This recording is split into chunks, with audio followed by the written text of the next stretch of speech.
Subscribe करें और bell दबाएं ताकि कोई खबर रह न जाए।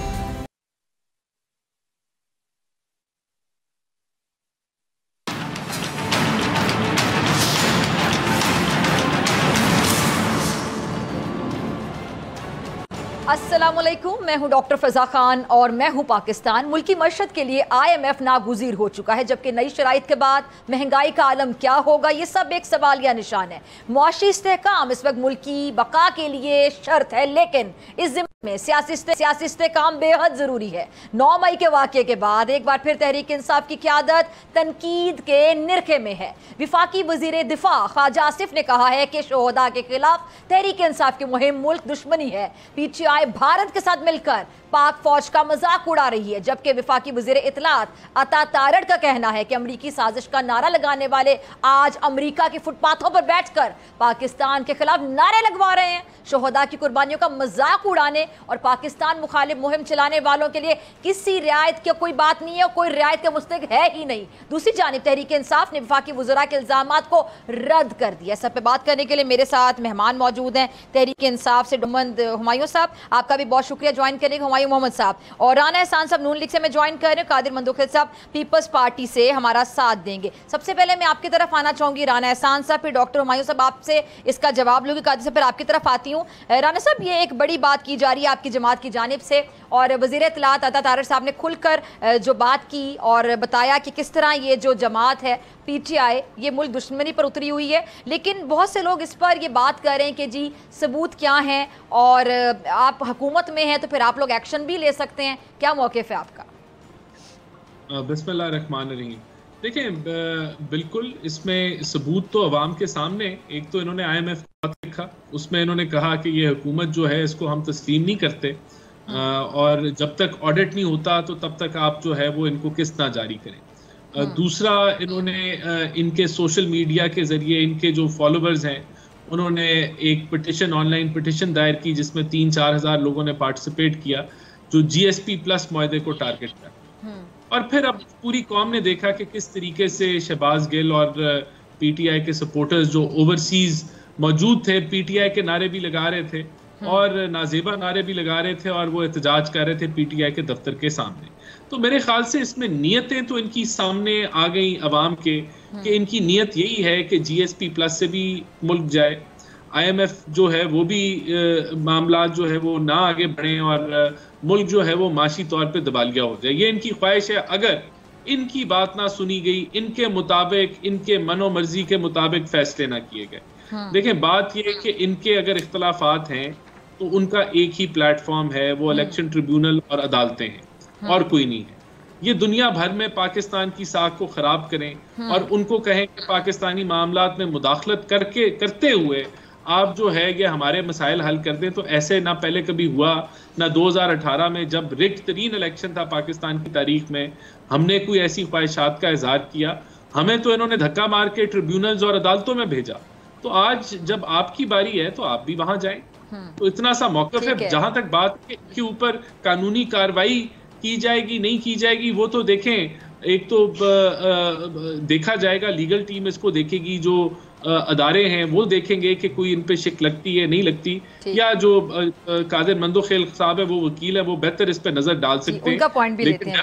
ठीक है जी, चलें कादिर साहब आपकी तरफ आने से पहले मैं ज़रा हुमायूं साहब आपकी तरफ आना चाहूँगी। हुमायूं साहब, बड़ी तनकीद की जा रही है आपकी जमात पर कि जी आप लोगों ने 9 मई से कोई सबक नहीं सीखा और जो वफाकी वज़रा हैं उनके बयानात यकीनी तौर पे बड़ी संगीन नौयत के हैं। उन्होंने आपको दहशत गर्दों के सहूलतकार करार दे दी है, क्या कहेंगे?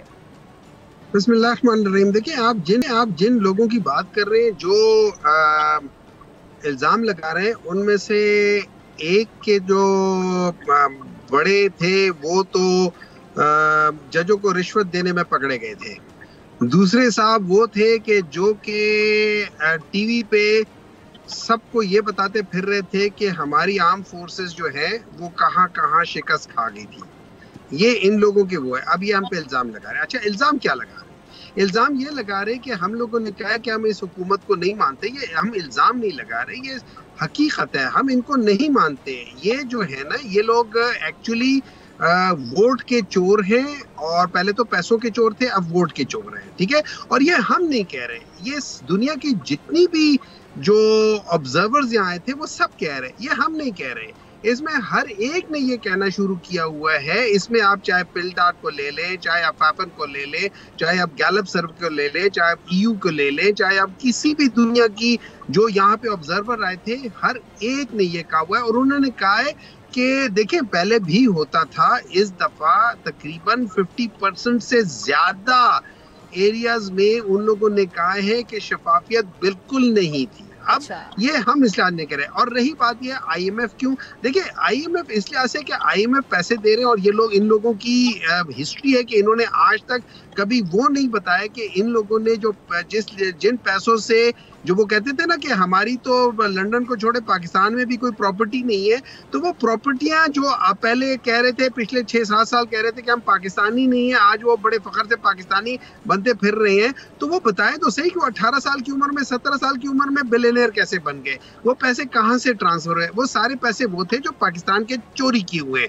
तो इसलिए हम चाहते हैं कि पहले पता चल जाए, और खासतौर पर तब जब IMF ने इमरान खान से और पाकिस्तान तहरीक इंसाफ से गारंटी ली थी कि आप लोग क्या गारंटी देते हैं, तो इमरान खान ने अगर चाहता तो इमरान खान कहते यार मैं तो इस पोजीशन में नहीं हूं कि गारंटी दूं, तो वो गारंटी ना देते तो इनको फर्स्ट और सेकंड ट्रांच भी ना मिलती। लेकिन इमरान खान चूंकि इनसे बहुत ज्यादा पाकिस्तानी है, और मेरे ख्याल में इस वक्त पाकिस्तान में मेरी नजर में कोई ऐसा शख्स नहीं है जो इमरान खान से ज्यादा लॉयल हो, इमरान खान से ज्यादा पैट्रियोटिक हो, ठीक है। तो उसके बावजूद वो क्या, हाँ उसने याद दहानी के लिए IMF को कर दिया। अब बात आ जाती है दूसरी, ये जो कह रहे हैं कि इन लोगों ने ऑनलाइन ये किया। देखिए इन लोगों ने ऑनलाइन जो बात कर रहे हैं कि हम लोग वो स्टेटस जो है EU का जो प्लस स्टेटस है, G20 प्लस स्टेटस है, उसमें पाकिस्तान तहरीक इंसाफ की कोई इन्वॉल्वमेंट नहीं है। उसमें पाकिस्तान तहरीक इंसाफ ने वेहेमेंटली डिनाई किया है। जो चीज पाकिस्तान तहरीक इंसाफ ने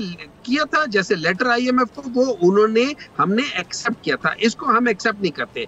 नंबर 2, इन्होंने एक और कहा है, जैसे अभी राना साहब ने कहा है कि इनके फॉलोवर्स ने अमेरिका में ये कर रहे हैं या वो कर रहे हैं। देखिए बात ही हो जाती है, पाकिस्तान तहरीक इंसाफ के फॉलोवर्स पूरी दुनिया में करोड़ों में हैं, इनके फॉलोवर्स कोई नहीं है, इनके टोटल 50-60 लाख बंदा नहीं है, इनको 17 सीट पर मुश्किल मिली हुई है, ठीक है। अब अगर उनमें तो कोई करते तो पाकिस्तान तहरीक इंसाफ उसकी जिम्मेदारी नहीं ले सकता। सोशल मीडिया में कोई बंदा भी जाके कुछ कर सकता है, लेकिन हाँ अगर डॉक्टर हुमायूं के उससे आया हुआ या किसी ऐसे शख्स के आया हो जो पाकिस्तान तहरीक इंसाफ की नुमाइंदगी है, मैं उसको कंडेम करूंगा, क्योंकि मैं कभी नहीं चाहूंगा कि हमारा कोई शख्स, जैसे इनका स्पीकर है, उसने पार्लियामेंट में बैठ के चीफ ऑफ आर्मी स्टाफ की बेइज्जती की थी। हम लोग ऐसे नहीं करते होते। सर आपका पॉइंट आ गया काफी डिटेल में। जरा कादिर मंदोखेल साहब को भी शामिल गुफ्तगू करूं, फिर आपकी तरफ दोबारा आती हूँ। कादिर साहब, आपकी जो जमात है वो तहरीक इंसाफ को सियासी फ्रेमवर्क में लाना चाहती थी, और अब ये नून लीग के जो इल्ज़ामात हैं उन पर वो आपके सामने, उन्होंने इनको दहशत गर्दों के सहूलतकार करार दी है। और ज़ाहिर बात है जो अगर नून लीग हुकूमत में है, बयानात आ रहे हैं और भी संगीन नौयत के, और अगर वफाकी वज़रा बात कर रहे हैं, अब कौम के सामने हक़ाइक़ को रख रहे हैं, तो ये कोई छोटी बात नहीं है। तो आप कैसे देख रहे हैं नून लीग के बयानात को इस जमात के बारे में? तो क्या मुफाहमत मुज़ामत एक साथ चल सकती है? देखिए मेरे ख्याल में इसमें तहरीक इंसाफ का तजर्बा बहुत ज़्यादा है, वो इसके ऊपर ज़्यादा बेहतर बता सकती है कि वो मुज़ामत कहाँ तक करेंगे, और मैं नहीं समझ रहा हूँ कि 9 मई से ज़्यादा मुज़ामत ये कर सकेंगे। ये बिल्कुल आखिरी जो रेड लाइन कहते हैं वो था। और अभी जो पिछले हफ्ते यानी 2 दिन पहले जो हमारे शोधा के बारे में जो सोशल मीडिया पे जो भी बकवास आए थे, उसमें हवाले से यकीनन आपकी बात दुरुस्त है कि वफाकी वज़रा को इतना जल्दी ये स्टेटमेंट नहीं देना चाहिए, या हो सकता है उनके पास उसकी मवाद हो, उसकी वेरिफिकेशन कराए होंगे। और सोशल मीडिया पे हमारे यहाँ साइबर क्राइम तो बड़ा फाल एक अदारा है, वो तो चंद मिनटों में जो ना उसका ID मर्डी जहाँ से होता है सब वो कर सकते हैं उसमें।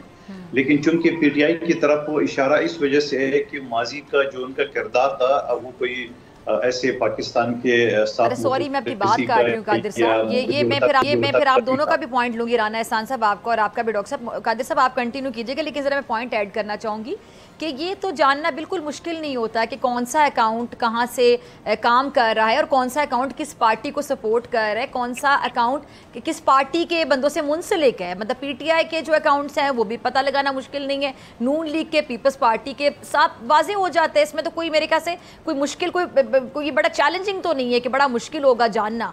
जी कादिर साहब। मेरे ख्याल में मैंने यही जवाब दिया कि वफाकी वज़रा ने जो बयान दिया है शायद चंद मिनटों के अंदर उसकी वेरिफिकेशन करा के दिया होगा, और अगर नहीं दिए है तो अभी करा ले, उसकी वेरिफिकेशन करा रही, यकीनन वो करा रहे होंगे। इतना कोई छोटा मसला नहीं है कि जहां एक 39 साल का लेफ्टिनेंट कर्नल, कैप्टन और सिपाही शहीद हुए, जो रमजान के महीने में हम सुकून की नींद सोते हैं, इन्हीं लोगों की बदौलत, इन्हीं लोगों के कुर्बानी की वजह से। तो मैं समझ रहा हूँ कि इसको तो आप इस तरह तो नहीं छोड़ सकते हो कि जो बंदा मारा जाता तो उसकी लाश उठा के बोला हमारा कारकुन है। शायद पीटीआई भी उसी तरह पॉलिसी पे कर रही है।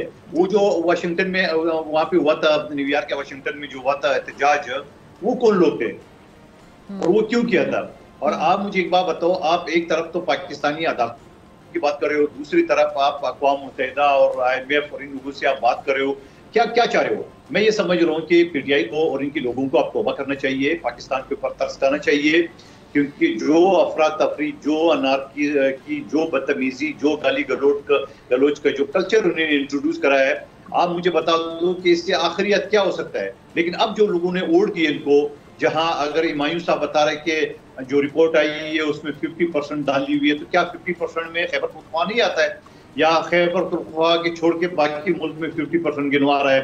तो 50% में यकीनन खैबर पख्तूनख्वा भी आ रहा है और पंजाब भी आ रहा है, बलूचिस्तान सिंध भी आ रहा है, सब आ रहे हैं। तो मैं ये समझ रहा हूँ कि जिन लोगों ने पीटीआई को ओढ़ लिया है, उन लोगों ने क्या ये सोच के ओढ़ दी है कि ये इसी तरह गाली गलोच और अफरा तफरी की सियासत करे, या उन लोगों ने अपनी जो गरीबी है, अपनी जो बेरोजगारी है, अपनी जो महंगाई है, उनको सपोर्ट करने के लिए, उससे खत्म करने के लिए पीटीआई को या बाकी जमातों को वोट दिए। तो मैं समझ रहा हूँ कि अब वक्त आ गया कि हम सबको अपने गिरबान में सोच, गरीब आवाम के बारे में सोचना चाहिए।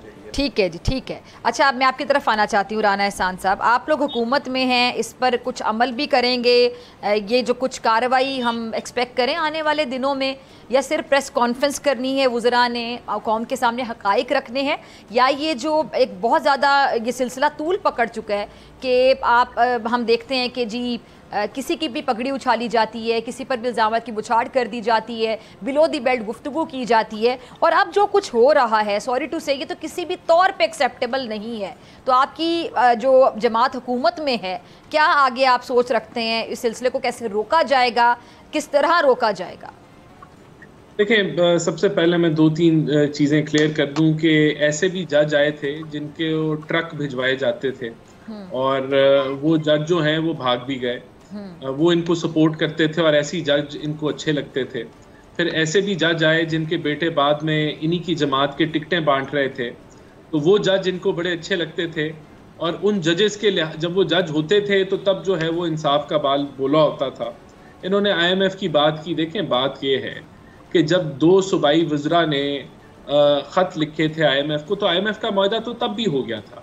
तब भी इनका एजेंडा जो पाकिस्तान की मईशत को तबाह करने का था वो फेल हो गया था। अब भी इनके इस खत पे भी IMF ने इनको जवाब दे दिया कि इनकी कोई वक़्त नहीं है। तो ये क्यों अवाम से झूठ बोलते हैं कि IMF इनके पास आया था और उन्होंने इनको गारंटी दी थी? अगर वो गारंटी दी थी भाई, तो उसकी कोई फोटोकॉपी दिखा दे। आखिर IMF जो है वो इतना बड़ा अदारा है, वो कोई जुबानी कलामी तो नहीं आपसे बात करता ना। तो अगर उन्होंने आपसे कोई गारंटी दी थी ऐसी, तो वो कोई कागज अगर ओरिजिनल नहीं है तो उसकी फोटोकॉपी दिखा दे। तो ये एमी बिला वजह अवाम को गुमराह करने की जो मुहिम है वो खत्म नहीं होती। देखिए, बात ये है कि अगर इन्होंने ये तो अब लीगल जो विंग है वो देखेगा कि मुल्क के खिलाफ तो ये जा रहे हैं, वो तो नजर आ रहा है, लेकिन क्या ये फ्रीडम ऑफ एक्सप्रेशन में आएगा या ये मुल्क दुश्मनी के अंदर गिना जाएगा? तो अगर ऐसा हुआ तो बिल्कुल इन पे कार्रवाई होनी चाहिए, लेकिन बिला वजह भी कार्रवाई नहीं होनी चाहिए। ये चीज इनकी नीयत सामने आ गई है कि इनकी नीयत क्या है, ये अंदर से कैसे हैं। ये मुल्क के लिए अगर ये इक़्तिदार में नहीं है तो इनके लिए बेशक IMF के मुआहदे ना हो, बेशक मुल्क जो है वो दिवालिया हो जाए, अगर ये इक़्तिदार में नहीं है, इनको जो है वो हिस्सा नहीं मिल रहा, तो ये चाहेंगे कि मुल्क जो है वो ना उधर सियासी इस्तेहकाम रहे ना माशी इस्तेहकाम रहे। तो ये नीयत इनकी जो है वो आवाम के सामने आ गई। बाकी देखेंगे हमारे पे इल्ज़ाम देते हैं क्योंकि करप्शन का फलाना ढमकाना, अपार्टमेंट कहाँ से आए। करप्शन परसेप्शन इंडेक्स जो कि एक इंटरनेशनल अदारे की इंडेक्स है, उसके मुताबिक पीटीआई की हुकूमत करप्ट तरीन हुकूमत थी पाकिस्तान की तारीख में। करप्शन परसेप्शन इंडेक्स इंतहा पे था इनकी हुकूमत के दौरान पे। तो भाई ये सारे अपने गिरबान में पहले झांकें, फिर दूसरों पे इल्ज़ाम लगाएं। जी तो डॉक्टर हुमायूं साहब, मेरे ख्याल से मुझे सवाल पूछने की जरूरत नहीं है, क्या कहेंगे? देखिए, मैं दो बातें करूंगा। सबसे पहले मैं कादर मंदुखेल साहब की बात करूंगा। उन्होंने एक बात की थी कि ये जो करप्शन, वो जो क्या कह सकते हैं इलेक्शंस के अंदर धांधली, मैं दो रेफरेंसेस देता हूँ। हल्का NA290 मेरे ख्याल में, ठीक है, और मेरे ख्याल में PS91, ये एक ही के अंदर आते हैं, ठीक है। अब उसमें देख लें, उसमें तकरीबन एक जो क्या कह सकते हैं उसमें पोलिंग स्टेशन है, उसमें 2900 वोट्स पड़े हैं। वो 2900 के 2900 MQM को पड़े हैं। मतलब उसमें जितनी जमातें थी उनमें से किसी को एक भी वोट नहीं पड़ा, और ये नेशनल असेंबली में। उसके नीचे प्रोविंशियल असेंबली है। उस प्रोविंशियल असेंबली में वो जो 2900 वोट देने वाले लोग थे, जिन्होंने सिर्फ और सिर्फ MQM को वोट दिया था, उन्होंने उस प्रोविंशियल असेंबली में एक भी वोट MQM को नहीं दिया। Can you believe that? Can you believe that? फिर ये कहते हैं कि धांधली नहीं हुई। अरे भाई, आप जरा देख लो। इसी तरीके से हम चले जाते हैं लाहौर के हलकों में। लाहौर में 14 नेशनल असेंबली है और 30 प्रोविंशियल असेंबली है। अब ये याद रखना, चोर एक ही तरह का है। ये जो वोट की चोरी कर रहा है ना, वो एक ही चोर है। अब उस चोर ने उधर भी यही काम किया, इधर भी यही काम किया। अच्छा, वो कौन है आपके मुताबिक? क्या कहना चाह रहे हैं आप? लोग इल्जाम लगाते रहते हैं, साबित आप कुछ कर नहीं पाते। डॉक्टर साहब, आप क्या कहना चाह रहे हैं? मैं आपको कौन है चोर? बता देता हूँ। अभी वो भी, ये सारे अभी केसेस चल रहे हैं, अभी सब्र करें। नहीं, मैं कह रही हूँ, आप इतनी बातें जो कर रहे हैं, तो आप लोग सबूत के साथ बात किया करें ना। वो कर रहे हैं, वो केसेस है, अभी सब्र करें। अभी तो आहिस्ता आहिस्ता चल रहे हैं। लाहौर में 1,55,000 वोट नेशनल असेंबलीज में, प्रोविंशियल असेंबलीज से ज्यादा पड़ा है नून लीग का। नून लीग वालों ने सर ये बताएं, डॉक्टर साहब ये बताएं, आपकी जमात के फैसले कौन कर रहे हैं, ये जरा बताइएगा। क्योंकि असद कैसर साहब भी फरमा रहे हैं कि जी तयशुदा था और जानते थे कि मखसूस नशिस्तें नहीं मिलेंगी। जब मामला का ऑलरेडी पता है, मामला की नौयत का अंदाजा, उसके बावजूद ये फैसले आपके मुताबिक ठीक फैसले हैं? कौन कर रहा है फैसले? बाकी जो आपकी पार्टी के लोग हैं, रहनुमा है, सुना बड़े नाराज भी हैं, बैठ के बड़ी बातें भी करते हैं, ये हो क्या रहा है पार्टी में? देखिए, मैं कलेक्टिवली कहूंगा, ये चूंकि ये फैसले पाकिस्तान तरीके इंसाफ के, तो हर एक वो शख्स जो किसी भी पोजीशन में है, चाहे वो असद कैसर है, चाहे वो कोई और शख्स है, जितने भी हैं जो सीनियर मोस्ट पोजीशंस पर हैं और जो इस तरीके से हैं, जिन्होंने खान साहब से मुलाकातें की है, मेरे लिहाज से इट्स अ कलेक्टिव डिसीजन। हम ये अगर ये करना शुरू कर दें कि फलाना ये कह रहा है, वो कह रहा है, मेरी समझ में, मैं समझता हूँ कि वो ठीक नहीं है। हम सब कलेक्टिवली जो हम लोगों ने गलतियां की, ब्रेक का कदर यहीं से शुरू करते हैं कि आप सब कर क्या रहे हैं और आपकी पार्टी फात है, उनकी क्या वजह है और हम तक की खबरें कैसे पहुंच रही हैं, ब्रेक के बाद।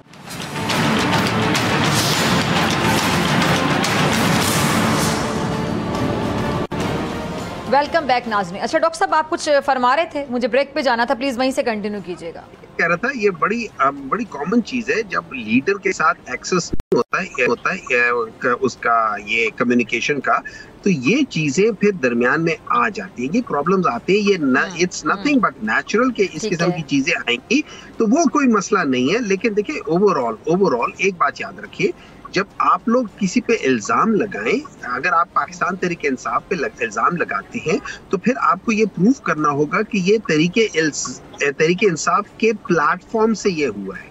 अगर कोई सोशल मीडिया में कोई शख्स भी करता है, अगर वो सपोर्टर है या वोटर है या जो भी है, या आपकी वजह से किसी वजह से खफा है, ये याद रखिए, मैं जिन लोगों के नाम ले रहा हूँ, ये वो लोग हैं जो पाकिस्तान मुस्लिम लीग के ऑफिशियल हैं और ये पीपल्स पार्टी के ऑफिशियल है। फॉर एग्जांपल, जरदारी साहब कहते थे मैं ईंट से ईंट बजा दूंगा।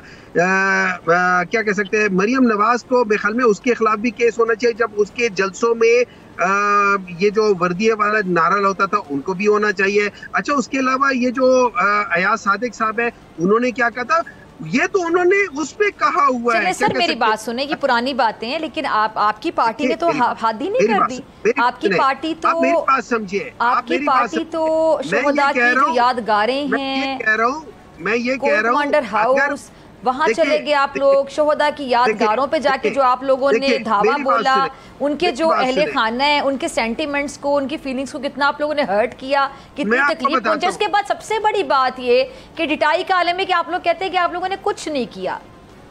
देखिए मेरी बात सुने, मैं आपको एक बात बताता हूँ। सबसे पहले जो चीज सबके सामने है, कैमरे की आंख में कैप्चर की, लोगों ने देखी। नहीं डॉक्टर साहब, आपकी बात को मैंने नहीं काटा, अब जाके मैं ये बात कर रही हूँ कि आप लोग चले बताइएगा। चले खैर के मुझे कहने का फायदा भी कुछ नहीं होगा, आप मानेंगे। जी जी, आप अपनी बात कंप्लीट कीजिए। ठीक है, देखिए इस तरह है, अगर कोई पीटीआई का ऑफिशियल अगर कोई काम कर रहा है तो आप जरूर हम उसको कंडेम भी करेंगे और उसकी चीज की रिस्पॉन्सिबिलिटी तहरीक इंसाफ के पास आती है। लेकन जनरल पब्लिक अमेरिका के फुटपाथों पे बैठ के जो हो रहा है, पाकिस्तान के खिलाफ मुहिम चलाई जा रही, नारे लगवाए जा रहे हैं, कौन है वो कौन है, उसका ताल्लुक किस पार्टी से है? प्लीज देखिए ना सर मैं पूछना चाह रही हूँ वो बंदा कौन है। देखिए ना, आप एक बात कर लेना, मैं आपको पहले बता, मैं तो सवाल पूछ रही हूँ, आप इसका जवाब दे दें मुझे, कौन है वो? आपने बात करनी, आप बात किस पार्टी से है? आप बात करनी, आप बात करें। अगर आपको मुझे पार्टियों का पॉइंट ऑफ व्यू भी चाहिए। चलिए आप बताइए जो मैं पूछते हैं उसका जवाब तो देते नहीं है ना। आप बात कर ले, आप बात करना चाहती है, आपको सर आप लोग इस तरह करना शुरू कर देते हैं, इससे मेरा कुछ नहीं जा रहा। बात करने दे, आपको मेरी बात को कहीं और ले जाते, मेरा सवाल वहीं पे रह जाता है, बाकी दोनों में मान रही है ना। देखिए ना, जी जी, अच्छा करें बात क्यों करते हैं? जी सर कीजिए। पाकिस्तान तहरीक इंसाफ नहीं कर रही। कौन कर रहा है? देखिए चलिए अब नेक्स्ट क्वेश्चन है, कौन कर रहे हैं? चलिए एक पॉइंट आपने दे दिया कि आप नहीं कर रहे, आप कह रहे आप नहीं कर रहे, कौन कर रहे हैं? मेरे लिहाज से ये पीएमएलएन के लोग हैं और वो पाकिस्तान तहरीक इंसाफ में को सोशल मीडिया में बदनाम करने के लिए अच्छा जी चलिए राना साहब तुसी कह रहे हो, डॉक्टर साहब ने कह दिया कैसी नहीं है तुसी हो जी, बताएं क्या कहेंगे? आप लोग कर रहे हैं सब कुछ नून लीग वाले। देखें 9 मई के अंदर भी वो कहते हैं वो हमने नहीं किया, वो तो पीएमएलएन का लंदन प्लान था। देखें अब कब तक ये अवाम को गुमराह करेंगे? साइफर के ऊपर इन्होंने खेल खेला, मीर जाफर मीर सादिक के नारे इन्होंने लगाए, किस तरीके से जब इनके वारंट गिरफ्तारी थे तो इन्होंने पथराव किया पुलिस के ऊपर, फिर खवातीन को आगे कर दिया, फिर पेट्रोल बम मारे, तो फिर ये कहते हैं कि हमने कुछ भी नहीं किया, हमने तो कहीं कुछ नहीं किया। जब मदीना के अंदर नारे सियासी नारे लगे थे तो तब भी इन्होंने कहा ये हमारे लोग तो नहीं है, लेकिन उसको कंडेम भी नहीं किया और कहा कि ऐसा ही होगा, इन लोगों ही कुछ होगा। तो ये ग्रे एरिया में खेलते हैं, अवाम को गुमराह करते हैं और फिर कहते हैं जब अवाम इनके इशारों पे चलना शुरू हो जाती है, इनके जो सपोर्टर हैं, अवाम नहीं मैं कहूँगा सॉरी, इनके जो जत्था है, जो इनका कह लें जो इनके फॉलोअर्स हैं, वो फिर जब ये इस रास्ते पे चले जाते हैं तो कहते हैं ये हमारे तो कोई लेना देना ही नहीं है। लेकिन मैं समझता हूँ कि बिल्कुल इसको बड़ी बारीकी से एफआईए को भी देखना चाहिए, बाकी और जो लॉ डिपार्टमेंट के लोग हैं उनको भी देखना चाहिए और इस चीज को रोकना चाहिए क्योंकि ये मुल्क के मफाद में नहीं है। तो मैं तो यही इतना ही।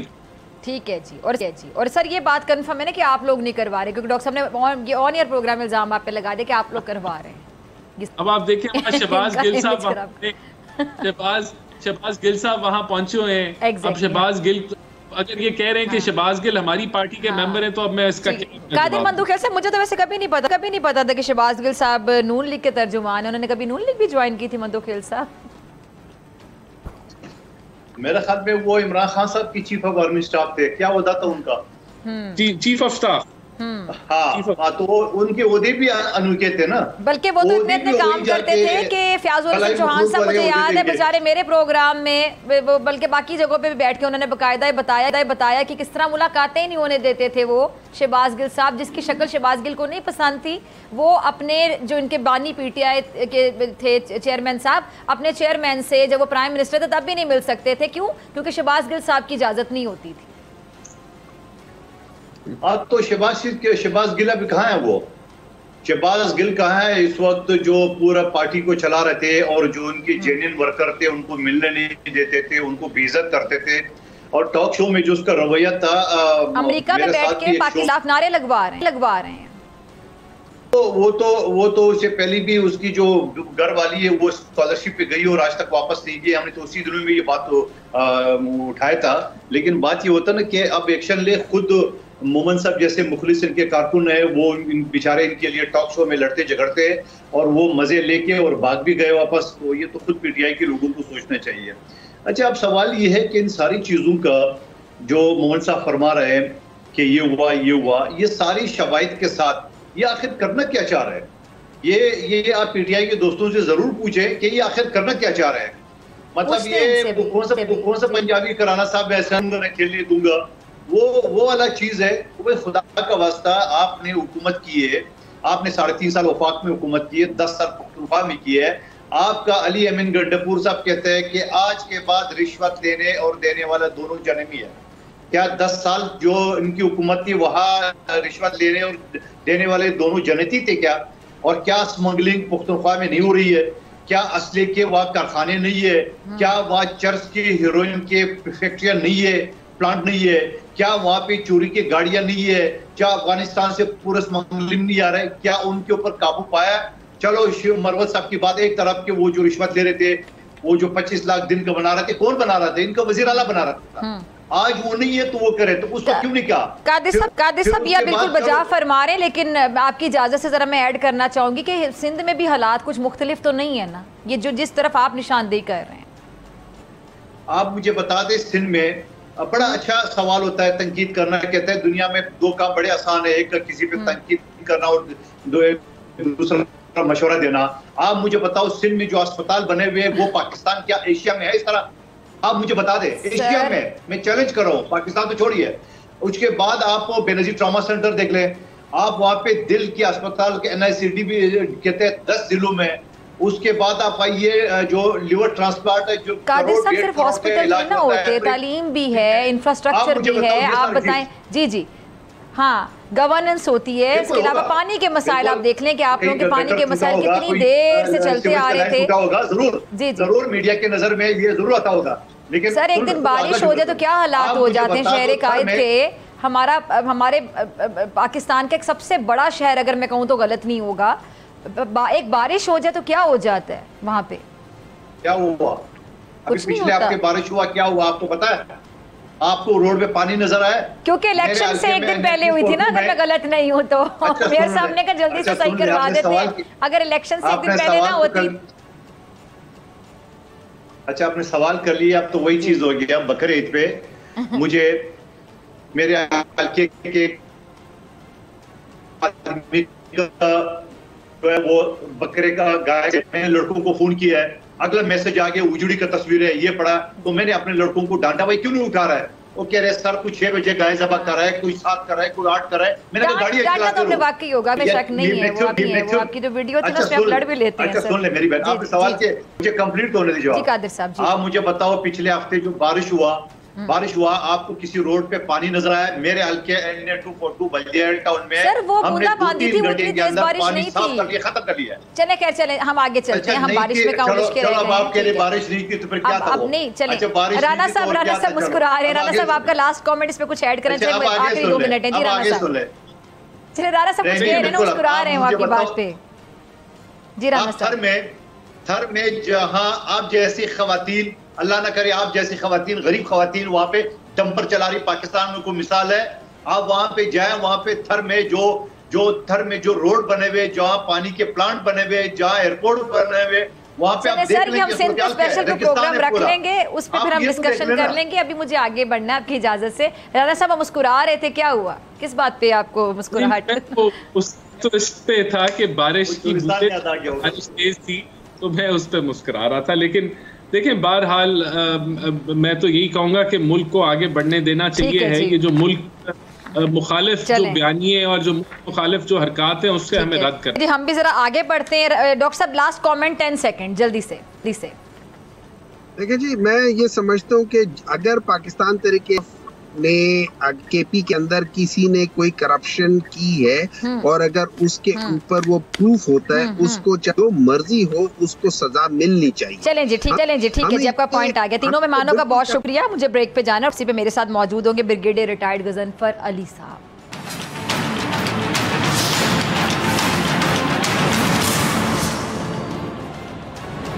वेलकम बैक नाजरीन। मुल्की सलामती और तहफ़्फ़ुज़ की ज़मानत पाक अफवाज के खिलाफ दुश्मन फोर्सेस बरसरे पैकार हैं और 2 रोज़ पहले शिमाली वज़ीरिस्तान के इलाके मीर अली में दहशतगर्दों के हमले में लेफ्टिनेंट कर्नल और कैप्टन समेत 7 फौजी जवान शहीद हो गए, जबकि आज पाक फौज की जानिब से शिमाली वज़ीरिस्तान में कार्रवाई के दौरान इंतहाई मतलूब दहशतगर्द कमांडर समेत 8 दहशतगर्द हलाक हो गए। बढ़ती दहशतगर्दी की एक वजह पाकिस्तान में दहशतगर्दी के वाक़यात में अफगान सरजमीन का मुसलसल इस्तेमाल होना है।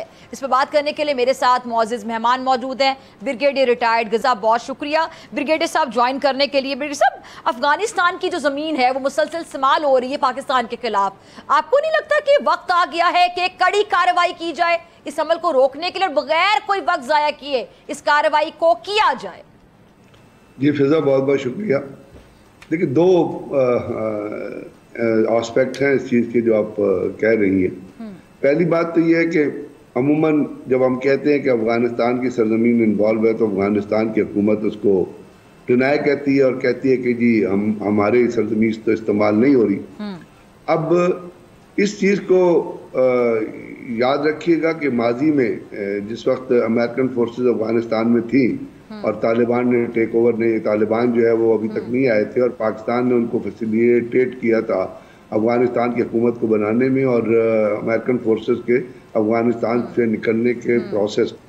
तो जिस वक्त अफ़गानिस्तान की से अमेरिकन फोर्सेस निकली थी तो जितना असले का अंबार था सारे का सारा वो अमेरिकन असले का जो ज़ख़ीरा था वो अफ़गानिस्तान के अंदर छोड़ के चली गई थी। अब उसके बाद से जब अफ़गानिस्तान से अमेरिकन फोर्सेस गई हैं और तालिबान आए हैं तो अगर आप एक एनालिसिस करेंगे तो पाकिस्तान के अंदर दहशतगर्दी की वारदातों में इजाफा हुआ और बहुत स्वेयर किस्म के अटैक जो हुए हैं और वो अटैक्स हैं जिनके अंदर अमेरिकन असला इस्तेमाल किया गया है। और वेस्टर्न प्रेस ने भी ये कहा और बहुत सारी जगहों से ये चीज़ें कंफर्मेशन आ रही है कि अफ़गानिस्तान की हुकूमत न सिर्फ ये असला बेच रही है दहशतगर्द ग्रुपों को बल्कि उनको ये फैसिलिटेट भी कर रही है, जैसे कि दहशतगर्द ये असला प्रोवाइड करते कि पाकिस्तान के अंदर आप दहशतगर्दी की कार्रवाइयाँ करें। दूसरी इसकी चीज़ जो कल कंफर्म बार बार होती है, जो मैं आपसे कह रहा हूँ, हाफिज गुल बहादुर, उसने हाफिज तो कहना उसको नहीं चाहिए, उस गलीज़ गुल बहादुर ने जिसने किसी ज़माने में तहरीक मुजाहिदीन वज़ीरिस्तान बनाई थी जब वज़ीरिस्तान में था और किसी ज़माने में वो JUIF का प्रेस सेक्रेटरी भी रहा है, उस गलीज़ गुल बहादुर ने ये एक्सेप्ट किया है कि इस जो कार्रवाई हुई है, कल जो कार्रवाई हुई है, इसमें हम इन्वॉल्व हैं। और आपको पता है कि उस गलीज़ गुल बहादुर का और सिराजुद्दीन हक्कानी और हक्कानी नेटवर्क का आपस में बहुत क्लोज ताल्लुक है। तो हक्कानी नेटवर्क के अंदर वो रहा भी है, वो हक्कानी नेटवर्क का मेंबर भी रहा है। तो ये 2 चीज़ें इस चीज़ के ऊपर मोहर लगा देती हैं कि अफगानिस्तान की हुकूमत मन हैसुल हुकूमत इन्वॉल्व है पाकिस्तान के अंदर दहशतगर्दी की कार्रवाइयाँ कराने में। और जितना इसला इस्तेमाल हुआ है, जिसमें आप राइफल्स देख लें, जिसमें आप गन्स देख लें, जिसमें आप NVGs देख लें, जिसमें आप लेज़र गन देख लें, जिसमें आप थर्मल फाइंडर देख लें, ये तमाम का तमाम वो असला है जो अफगानिस्तान की हुकूमत जो है वो दहशतगर्दों को प्रोवाइड कर रही है। और ये अमेरिकन जानबूझ के, अब दूसरे इसमें अमेरिकन का टेसिट एंगल आ जाता है कि अमेरिकन ये हथियार छोड़ के क्यों गए थे, क्योंकि अमेरिकन जो एनालिस्ट हैं और अमेरिकन कमांडर्स को ये पता था कि ये असला अल्टीमेटली जो है दहशतगर्द ग्रुपों के हवाले रहे। ये बड़ा जदीद तरीन असलहा है। जी, ये बिल्कुल वो असला है जो अफगानिस्तान के अंदर अमेरिकन फोर्सेस इस्तेमाल। अब जो NVGs हैं वो रात को जो अटैक होता है उसमें काम आती हैं। जो थर्मल इमेज फाइंडर्स हैं वो आपकी चीज़ों को जो है वो लोकेट करते हैं। जो स्नाइपर राइफल्स हैं वो उनके स्नाइपर इस्तेमाल करते हैं। अब उसके साथ साथ जो टेक्निक उन्होंने दहशतगर्दों ने तब्दील की है उसके अंदर जो देखिए एक एक्सप्लोसिव लेडल व्हीकल है जो यहाँ भी इस्तेमाल हुआ और उससे पहले जो डेरा इस्माइल खान में हमला हुआ था वो वहाँ भी इस्तेमाल हुआ था। अब उसके अंदर उस एक्सप्लोसिव व्हीकल के अंदर कम से कम 2 kg एक्सप्लोसिव तो नहीं होता ना, 20 से 25 kg एक्सप्लोसिव भरा जाता है। उसके बाद उसकी ट्रांसमिशन को चेंज किया जाता है, इंजन को चेंज किया जाता है, क्योंकि आपको इनिशिएट करने के लिए सिर्फ इम्पैक्ट की बात नहीं होती है, उसके साथ साथ उनके जो ट्रिगर्स लगे होते हैं उनको भी इनिशिएट करना होता है। फिर आपको एक ट्रेन ड्राइवर चाहिए होता है ताकि वो जाके उससे टकराए, जैसे मैरियट में हुआ था। तो अब बात यहाँ पे अफगानिस्तान के अंदर हुआ, इतना एक्सप्लोसिव कहाँ से आया?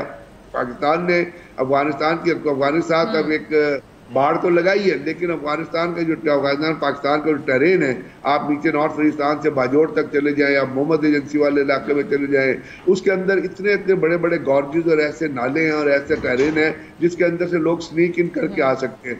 लेकिन पाकिस्तान ने जिस वक्त एक फैसला किया था, अब गलतियां हमारी भी तो देखिए ना, हमारे अंदर जो मिस्टेक्स है हम क्या उनको ठीक करने की कोशिश कर रहे हैं। चलिए मान लिया, जैसा कि प्लीज एक्सप्लेन कीजिएगा अपने पॉइंट को। जैसा कि यानी भी कहना चाह रहे क्या ये रद्द अमल है, ये जो अफगान पनाह गुज़ीरों को वापस भेजने का जिसका अमल अब फिर से शुरू होने जा रहा है, उसका रद्द अमल आ रहा है? ये रद्द अमल नहीं है फिजा, ये अमल है। यानी हमने पाकिस्तान ने एक फैसला किया कि हम अनरजिस्टर्ड अफगान महाजरीन को वापस, तो ये फैसला तो बड़ा सही है, बिल्कुल सही है। ब्रिगेड से भी तो बहुत पहले कर लिया जाना चाहिए था, हमने पहले क्यों नहीं किया जाना चाहिए था। लेकिन देखिए ना हुआ क्या, जब पाकिस्तान ने फैसला किया, 3 अमेरिकन ऑफिसर्स, अमेरिकन रिफ्यूजीज के जो कंट्रोलर थे, जो उनकी डायरेक्टर थी, जो वो पाकिस्तान के अंदर आ गए। उन्होंने पाकिस्तान को प्रेशराइज किया कि आप अफगान रिफ्यूजी को वापस ना भेजें। अब जितने अनरजिस्टर्ड अफगान रिफ्यूजी वो दहशतगर्दी में इन्वॉल्व है पाकिस्तान। ब्रिगेडियर साहब एक पॉइंट यहाँ से ये रह ना जाए कि हमारे यहाँ से जब अब किसी भी मुल्क में जाते हैं तो वहाँ पे जाके प्रॉपर एक डॉक्यूमेंटेशन का पॉलिसी रूल्स होते हैं, आप उसको फॉलो करते हैं। किसी भी मुल्क में आप चले जाएं तो हमारे मुल्क में भी होने चाहिए, डॉक्यूमेंटेशन हो, आपकी पॉलिसीज को फॉलो किया जाए। तो अगर वो जो हमने अगर ये स्टैंड लिया तो हमारा पूरा राइट था, हमारा राइट तो था, लेकिन हम बच कर गए ना, हम प्रेशर के अंदर आ गए। यहाँ पे 2 तरह के अफगान महाजिर रह रहे हैं, एक वो है जो रजिस्टर्ड है आपके साथ, एक वो है जिन्होंने पाकिस्तान के ID कार्ड बना रहे हैं, तो उनको तो वापस नहीं भेजा जाता, वापस उन अनरजिस्टर्ड अफगान महाजिर को भेजा जाता है। पाकिस्तान के जो क्रिमिनल्स हैं, जो दहशतगर्द हैं। एक तो ये चीज है। दूसरी बात है फिजा, ये जो व्हीकल है ये 1 दिन में तो तैयार नहीं हुई, ये 2 दिन में तो तैयार नहीं हुई, ये 3 दिन में तो तैयार हुई, ये कम से कम 1 महीने से 1.5 महीने से 2 महीने का प्रोसेस है ये, जिसके अंदर इस गाड़ी को तैयार किया गया। वो एक्सप्लोसिव कहाँ से आया? अभी ब्रिगेड साहब अभी दोबारा से इनको ये पनाह गुज़ीर जो है इनको वापस भेजने का अमल दोबारा से शुरू होने जा रहा है, तो ये उसका रद्द अमल आपको लगता है? नहीं, ये रद्द अमल नहीं है, ये उनका डिटर्मिनेशन है अफगान हुकूमत की और दहशतगर्द ग्रुपों की, उनका ये कि उन्होंने पाकिस्तान के अंदर कार्रवाइयां करनी हैं। रद्द अमल अब जो हमारे अपने कुछ लोग हैं उनके हवाले से भी मैं आपका कमेंट चाहूंगी कि हम देख रहे हैं कि एक तरफ हमारी पाक अफवाज के जो जवान हैं वो शहीद हो रहे हैं और ये आपके सामने जो सारे वाक़यात हो रहे हैं, और दूसरी जानिब ये जो अफसोसनाक प्रोपेगेंडा किया जा रहा है, फौज के खिलाफ भी प्रोपेगेंडा किया जा रहा है, और कुछ अपने हैं जो उसमें शामिल हैं। आप सोशल मीडिया भी देखते होंगे, कितना अफसोसनाक है ब्रिगेड साहब आपके मुताबिक? पहली बात ये क्लैरिफाई कर लीजिएगा और ध्यान में रख लीजिएगा, और लोगों के ध्यान में बात होनी चाहिए कि पाकिस्तान की वो फौज, वो ट्रुप्स, वो यूनिट्स, वो ब्रिगेड्स, वो डिवीजन्स जो बॉर्डर पे डिप्लॉयड है या वो फॉर्मेशन जो दहशतगर्दी के खिलाफ ऑपरेशन में मसरूफ है, वो आप नॉर्थ वजीरिस्तान से लेके ऊपर पूरी बाजोड़ एजेंसी लेके बलोचिस्तान, और उसमें तरफ फौज बल्कि FC और रेंजर्स के वो जवान जो इन्वॉल्व है वो फोकस्ड है अपने काम पे। उन्होंने एक तहिया किया हुआ है कि इस दहशतगर्दों को जहन्नुम वासिल करना है, जिसमें उनकी शहादतें भी हो रही हैं। और कल का अटैक आपने देखा कि जब अटैक हुआ और आके टकराया, उसी वक्त वो जो CO था सैयद काशिफ अली और उनके साथ जो ऑफिसर था वो फौरन बाहर निकले और अपनी जान पे खेल के उन्होंने उन दहशतगर्दों को सैनिटाइज किया, उनको मारा। हालांकि दोनों तरफ से ये जो रोड है आप जानती है जो बन्नू से लेके मीर अली की तरफ जाती है, इसके दोनों साइडों पे उन्होंने टारगेट के दोनों साइडों पे उन्होंने स्नाइपर्स भी रखे होते जो फायरिंग कर रहे थे। तो वो तो इस प्रोपेगेंडे की तरफ गौर नहीं करते क्योंकि उनको पता है, उन्हें पता है उन्होंने लड़ना है। उन्होंने इसलिए लड़ना है कि ये जो अटैक हुआ है मीर अली में उन्होंने सस्टेन किया है, उन्होंने सस्टेन किया है ताकि पेशावर में ये हमला ना हो, ताकि कोहाट में ये हमला ना हो, शहरों में ये चीज न जाए। दूसरी चीज है प्रोपेगेंडा। तो प्रोपेगेंडे को कंट्रोल करना तो हुकूमत वक्त का भी काम होता है, और जो ठीक है जी, आपके मुताबिक जो प्रोपेगेंडा हो रहा है इसको कंट्रोल करना चाहिए हुकूमत वक्त को, लेकिन जब हुकूमत वक्त कंट्रोल करने पर आएगी फिर उस पर ये लोग गवेला मचा देंगे कि भाई हमें कंट्रोल कर रहे, हम तो कुछ गलत कर ही नहीं रहे थे। ठीक है, उसमें बात ये है ना कि आपको क्लासिफाई करना है चीजों को। ठीक है जी, चीजों को क्लासिफाई करना है। ठीक है ब्रिगेड साहब, आपका पॉइंट आ गया, वक्त की कमी है, मुझे क्लोजिंग की तरफ जाना है। बहुत शुक्रिया आपके वक्त के लिए, और इसी के साथ मुझे दीजिए इजाजत। आपसे मुलाकात होगी इंशाल्लाह कल सेम टाइम सेम चैनल। अगर जिंदगी ने वफा की, दुआओं में याद रखिएगा, अपना बहुत ख्याल रखिएगा। अल्लाह निगहबान।